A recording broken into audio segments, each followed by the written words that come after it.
No need to fast in the presence of the bridegroom.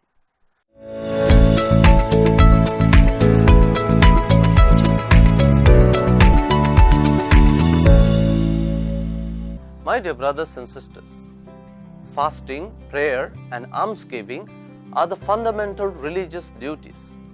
And in today's gospel, the disciples of John come to Jesus and say that his disciples are not practicing one of the important religious duties of fasting. And Jesus replied, "Surely the bridegroom's attendants would never think of mourning as long as the bridegroom is still with him. But the time will come for the bridegroom to be taken away from them, and then they will fast." In order to understand what Jesus is conveying, we need to have a quick glance at the understanding of fasting at his time. The Mosaic Law commands to observe fast on the Day of Atonement.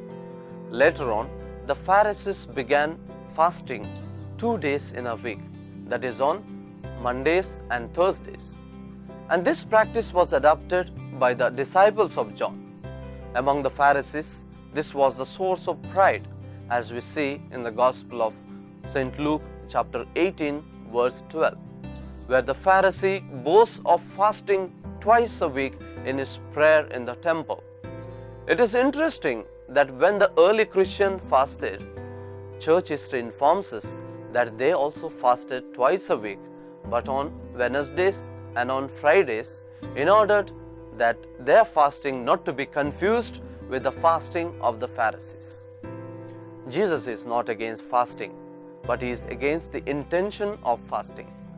In the Gospel of Mathew chapter 6 verse 17 we read, "When you fast, do not do it in order to show to others, but do it secretly, because God who sees what is kept in secret will reward you." Some of the disciples of John and the Pharisees fasted as a ritual. They failed to recognize the bridegroom who was with them. In contrast, the disciples of Jesus rejoiced and celebrated the presence of Jesus, the bridegroom. The presence of Jesus can be lost through our own sinful life.